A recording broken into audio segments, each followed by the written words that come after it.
There's this TV show that reflected my life back at me in such a mirror-like fashion when I was a little kid. And it's The Simpsons during its magical first 10 seasons, the 10 seasons that cemented the show into American pop culture for all time. And I could see so much of myself in Bart Simpson at the time. I remember in fourth grade, I had a stack of X-Men comic books underneath my desk, right? You had about probably 18 inches deep was the desk, and I had probably 15 X-Men comics, and I would crack the lid open and read comics when I was supposed to be paying attention in math class or something.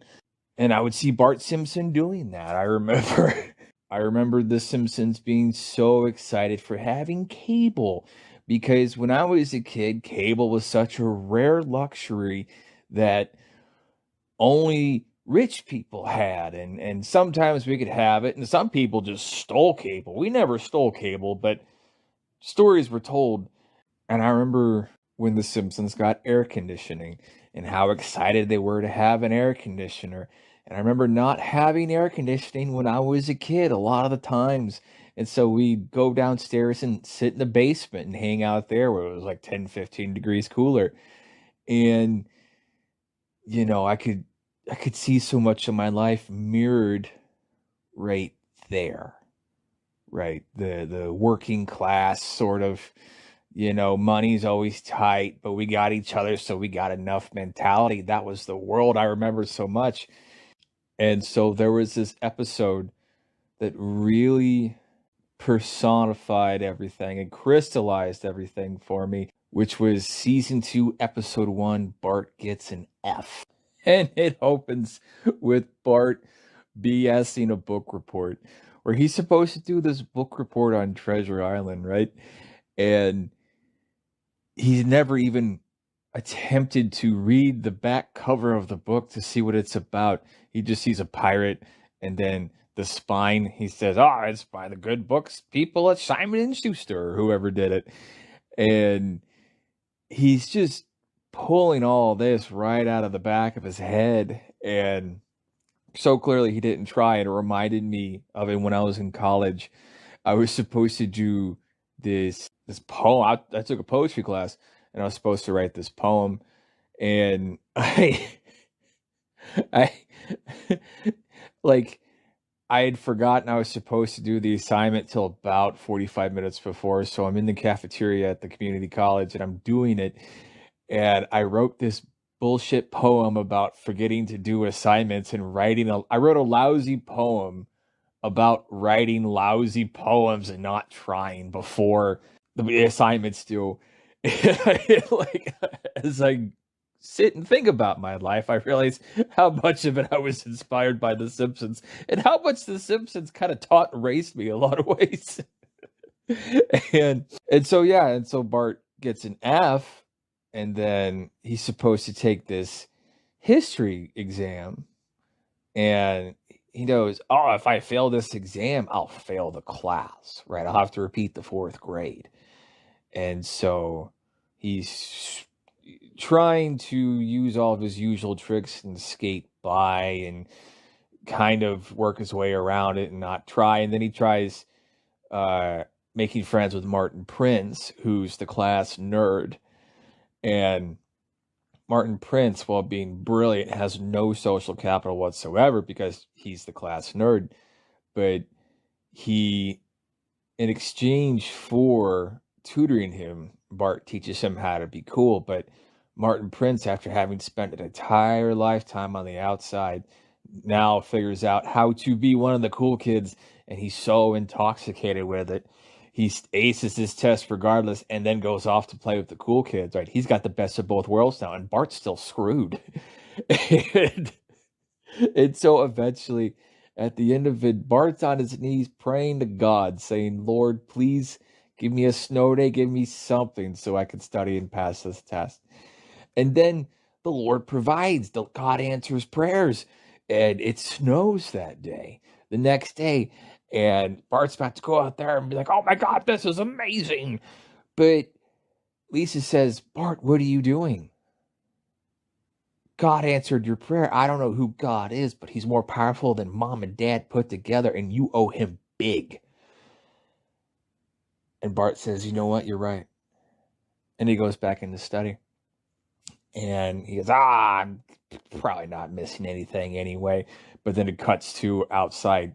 It's the greatest snow day in the history of all of mankind. And it's probably, it's only can be rivaled by the Christmas truce in 1917 on the Western Front during the First World War, most likely. And because they were throwing snowballs instead of grenades at each other. And so Bart keeps studying for his test, and then he takes the test, and then he fails, and he thinks, oh my God, I didn't do it, I failed. And there's this burning desire in him, this he doesn't want, he knows to be a failure is to be a loser, and he doesn't want to be a loser. And I could relate so much to that. I knew that succeeding was important, but I didn't know how, and I didn't know where to start, right? I knew that grades and studying and all this stuff, but I just it came so difficultly for me back then, especially in grade school and in high school and all that. And to see Bart want this, but like he stays up all night watching gorilla movies with his dad, right? He's the discipline he needs to be the level of success he wants isn't there. And so he's just so crushed when he realizes, oh, everyone was right about me. I was right about me. I'm a loser. I'm a failure, right? This sense of defeatism, it overtakes this little boy. And I remember feeling that way. I remember being such a terrible student and not really understanding why. And then at the end of the episode, you get this little tag where Bart references an obscure history fact about George Washington, and Mrs. Krabappel, his teacher, gives him an extra point, gets him to a D minus, and he's so happy that he passed just barely. Like it's just barely he passed, but he did, and he's so happy that he's not a loser, and that he's not a failure.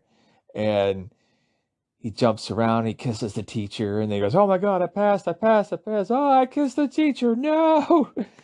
But I remember doing that in high school. I think I talked about this on the Dead Presidents Society. I took a German class, and I remember me and my best friend at the time were both failing the class, and I had like a 49% F. And then I turned in my last project, and the project was it was supposed to be a PowerPoint slideshow advertising a resort, and and it was Soylent Moon based, like Soylent Green, but on the moon. And the tagline was, "You'll love it so much you'll never leave," implying that if you go up there to vacation on the moon in Soylent Moon base, they will cut you up and turn you into food, and then send you back to Earth to feed the poor people. And and I remember I got a 60% D minus in that class, right? The last project was not worth 11%, and I didn't do that well. My German was terrible. And so I go to the Frau next my junior year of high school, and I said, "Hey, how did I pass? Like, I shouldn't have passed, right?" And then she just laughs and walks away, and I'm like, "You know what? Good enough." And so many times in my life, I could relate back to that little boy being so happy he got a D minus.